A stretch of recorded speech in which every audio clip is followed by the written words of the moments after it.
Throughout this graduating year, 2 students have stood out as leaders of this class. Both Robin Ball and Alanna Spence, in their 4 years at Parkland, have led our school on an academic, athletic, and social level. But firstly, I'd like to make things right for our female valedictorian. Contrary to the program, her name is actually spelled A-L-A-N-N-A. Okay, you got that? Now that we're past that, these 2 people have been some of my closest friends over the last 10 years. And Robin, us diabetics always stick together. And to share the final message, I now present to you Alanna Spence and Robin Ball.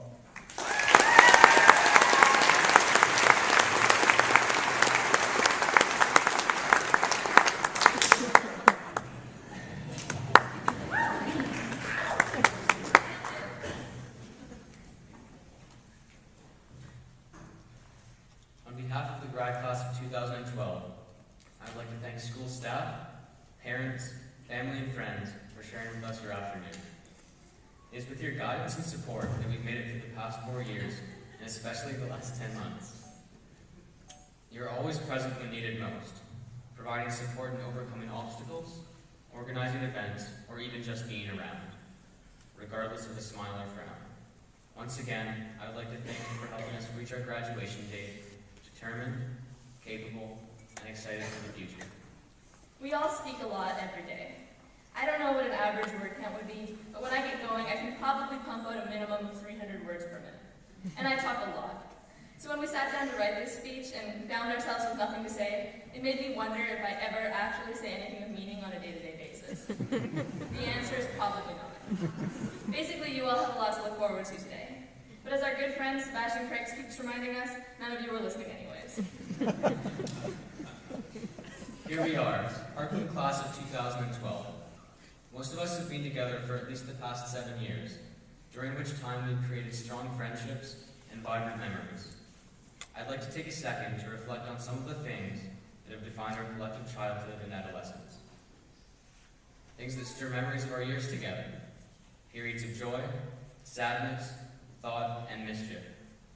Few things draw out memories more effectively than music, with its catchy progressions and vivid lyrics. I'm sure that everyone here can remember Cranked Out Soldier Boy and the associated dance, how we Superman across gymnasium dance floors. A moment such as this can be remembered as mischievous or perhaps even joyful. But there are other musicians dedicated to provoking thought. At this point, I'd like to call for a moment of silence so that we can all reflect on the musical genius of Sean Combs, or P. Diddy as he's currently known. Thank you. Mr. Combs was born in a public housing project in Harlem, New York City, and grew up in Mount Vernon, New York. In 2011, Forbes magazine estimated his net worth at $500 million, a sum that makes him the richest name in hip-hop. There are endless possibilities for the lessons a man this accomplished could teach us. Take, for instance, the following lyrics from the 2003 hit single, Bump Bump Bump, by B2K, on which he was featured. Baby, turn around and let me see that sexy body go bump, bump, bump. Words of wisdom, guys.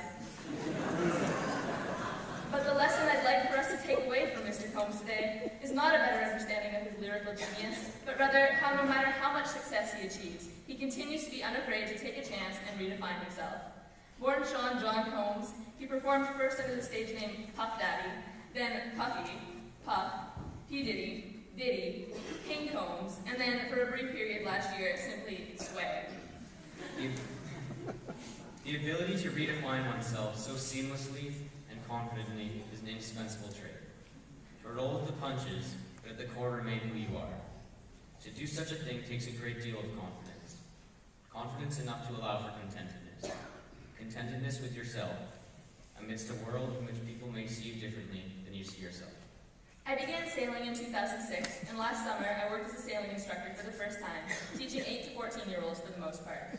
2 of my favorite games to play with the kids are, which instructors do you think are in relationships, in which they without fail guess that Ross Jesperson is single, correctly, I might add, and how old do you think I am? The youngest guess I ever heard was 12, and the oldest 42 because I seemed like probably the same age as his mom. I was 17 at the time. I definitely did not feel 42, nor did I feel 12. I felt 17, and as far as I was concerned, I acted 17. Everyone is going to see us in a slightly different light, all of which differ from our own perspective of ourselves.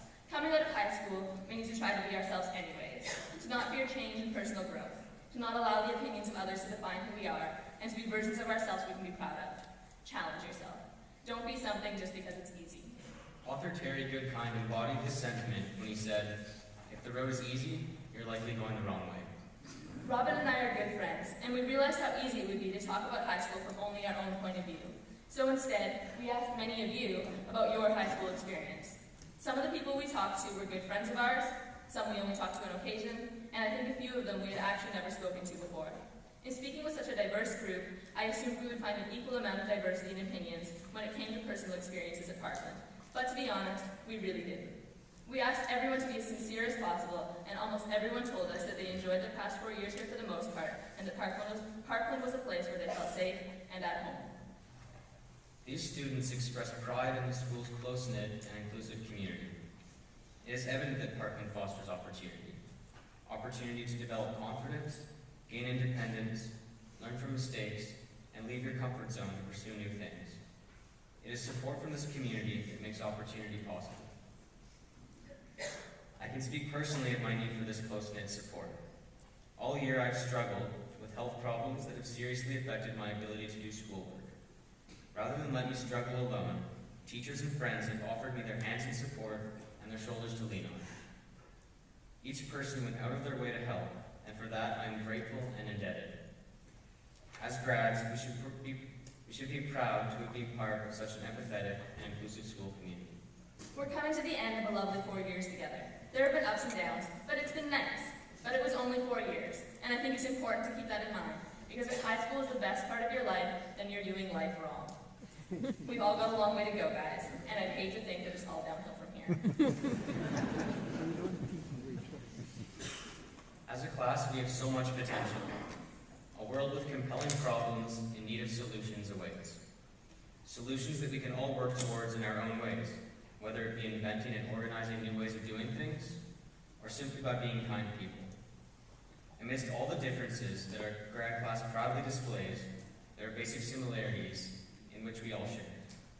The ability to be what the world needs. Young people dedicated to positive change and action, driven by their deeds and the prospect of hard work. Parkland has instilled in us these tendencies, compelled us to be responsible, understanding, and diligent. Grad 2012, you guys are beautiful. And I'm not just saying that so you'll cheer, although I'll admit that it's fun to say things and then have people clap. Let's hear it for Grad 2012!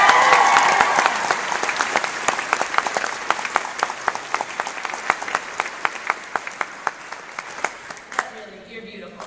Look at you. And if you take looks and then toss in the confidence we all naturally have as 18-year-olds and then add a splash of charisma, you have a salad people will buy. Grad 2012, we are Caesar salad. Now, Caesar salad is probably the most popular of the salads. It's fresh, it's tasty, but if you eat just Caesar salad for a while, soon you're going to find that you are two things. One, you are fat, because no matter how many times you tell yourself, I'm just eating salad, it's not going to change the fact that it's really just oil, cheese, and eggs that happen to be covering some green leafy bits.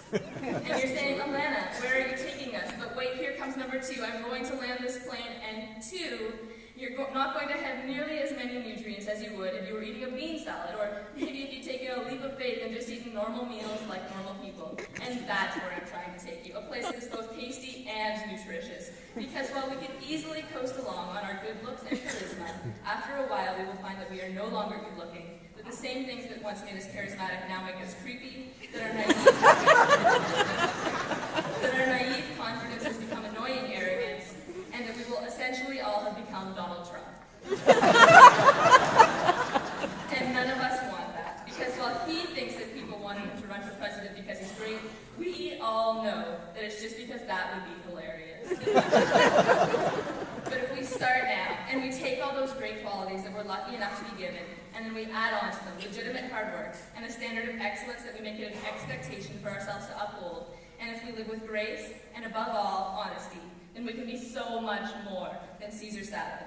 We can be a whole salad bar. And you know what, guys? People pay like $7 for that stuff, and they come back for more.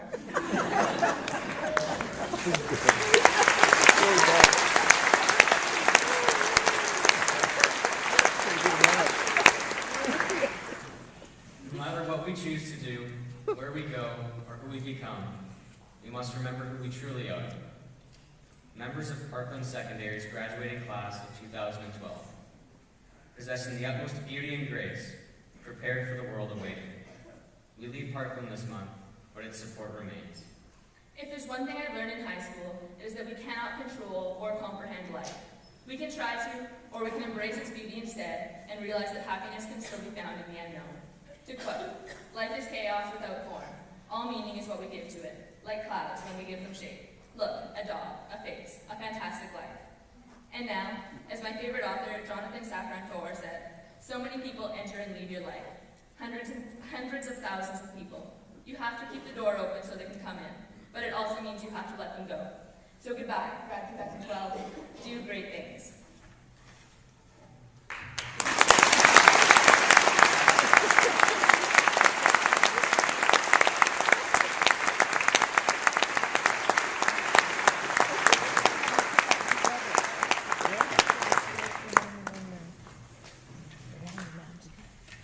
I think I can coast off my good looks forever. In no way could we summarize what this graduating class embodies more than Alanna and Robin just did. That was nicely done. We thank you kindly for being such a respectful audience tonight. Like us on Facebook. Or not, if you bought their stocks. And we just have a little bit of information before you all exit. We just ask that you please stay seated until the graduates have left the auditorium. After you leave, there will be a 30-minute opportunity for pictures out front afterwards. The grads will line up to leave for the faculty club at around 6:30-ish. And again, we thank you guys for being such a wonderful audience this evening and helping us through our speech. And even though nobody ran against us, we are still honored to be your MCs for tonight.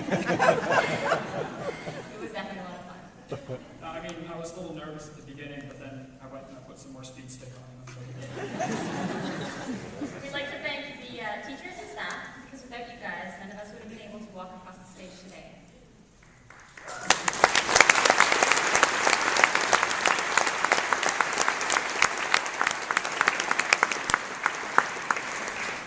Holy jumping, Charlotte. We did it. 13 long years all comes down to this moment today. We hope you enjoyed our accompaniment tonight, and we thank all of today's honored guests, and thank you to you for supporting us through today in the last 12 years. You guys have been great. Big stuff right there.